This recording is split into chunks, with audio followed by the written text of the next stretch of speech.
എനിക്ക് എല്ലാ മാസവും എൻ്റെ ഫാമിലിക്ക് ഒരു തുക തരുന്നതായിരുന്നു നമ്മുടെ ലക്ഷ്മി നക്ഷത്ര ആങ്കർ. എല്ലാവർക്കും അറിയാവുന്നതാണ്.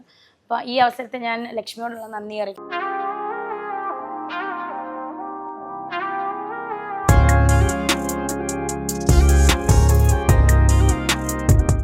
എല്ലാ മാസവും എനിക്കൊരു മാസ വരുമാനം സുധിച്ചേട്ടൻ്റെ മരണത്തിന് ശേഷം എനിക്ക് എല്ലാ മാസവും എൻ്റെ ഫാമിലിക്ക് ഒരു തുക തരുന്നതായിരുന്നു നമ്മുടെ ലക്ഷ്മി നക്ഷത്ര ആങ്കർ.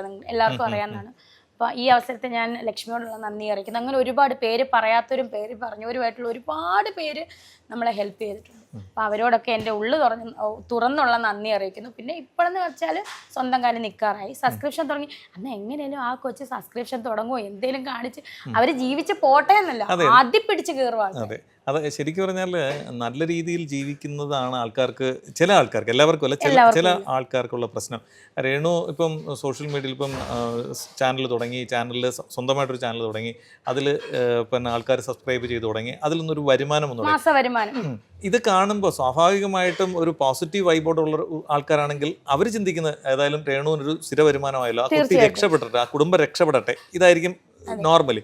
ഇതിൻ്റെ ഇടയിൽ തന്നെ വൈറൽ ആയിട്ടുള്ള മനസ്സുള്ളവരുണ്ട്. അതായത് എങ്ങനെ ഒരാളിന് ഇപ്പം അസൂയ എന്ന് വേണമെങ്കിൽ പറയാം.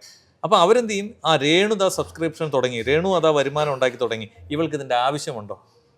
ഇങ്ങനെ വരുന്ന ഒരു വിഭാഗം ആൾക്കാരുണ്ട്. അതായത് മറ്റൊരാളെ ചൂഷണം ചെയ്ത് എങ്ങനെ ജീവിക്കാം എന്നാണ് എനിക്ക് തോന്നിയിട്ടുള്ളത്. എങ്ങനെയാണ് രേണുവിന്റെ അഭിപ്രായം? ഞാൻ സത്യം പറഞ്ഞാൽ ഇന്നലെ തന്നെ എന്നെ ഒരുപാട് പേര്, ഇത്രയും മഴയായിട്ട് പോലും ചെമ്പരത്തിൽ എനിക്ക് വന്ന മലയാളീസൊക്കെ എന്നെ കാണാൻ ഒരുപാട് വരുന്നത്. ഇന്നലെ ഒരു അമ്മ വന്നു, ഒരു അമ്മേനെ മരുമകനാണ് കൊണ്ടുവന്നത്.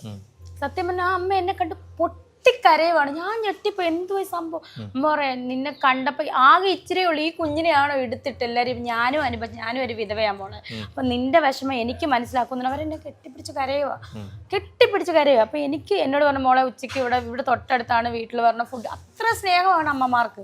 അപ്പം എന്താ പറയാ, അങ്ങനെ സ്നേഹിക്കുന്നവരും ഉണ്ട്, നല്ല കുറെ മനസ്സുള്ളവർ സ്നേഹിക്കാനും ഉണ്ടെങ്കിൽ ഞാൻ അല്ലെങ്കിൽ എങ്ങനെയും രക്ഷപ്പെടുന്നത് കണ്ടല്ല അവള് അവിടെ കിടന്ന് കരഞ്ഞ് യാചിച്ച് ഒരു 500 രൂപയ്ക്ക് കരയുവാണ്, എന്നെ ആരും കുറ്റപ്പെടുത്തത്തില്ലായിരുന്നു.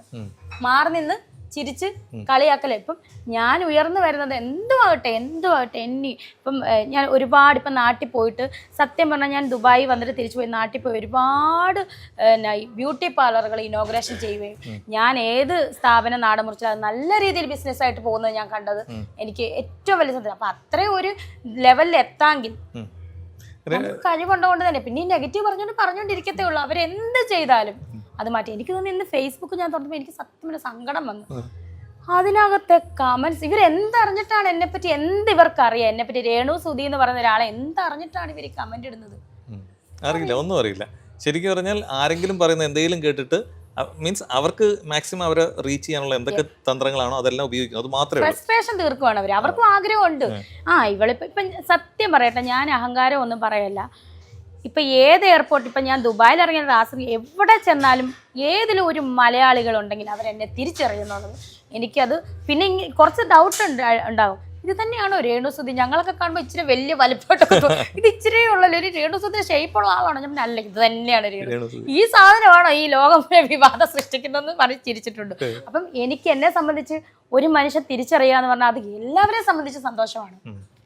പിന്നെ അതുപോലെ ബിഗ് ബോസ് എന്ന് പറയുന്ന വലിയൊരു എന്താ പറയുക പ്ലാറ്റ്ഫോമിലേക്ക് വിളിക്കുക, അവിടെ ചെല്ലുക, അതും എൻ്റെ ലൈഫിലെ ഏറ്റവും വലിയൊരു, അതാണ് എൻ്റെ ഏറ്റവും വലിയൊരു ടേണിംഗ് പോയിന്റ് തന്നെ ലൈഫിൽ. തീർച്ചയായിട്ടും.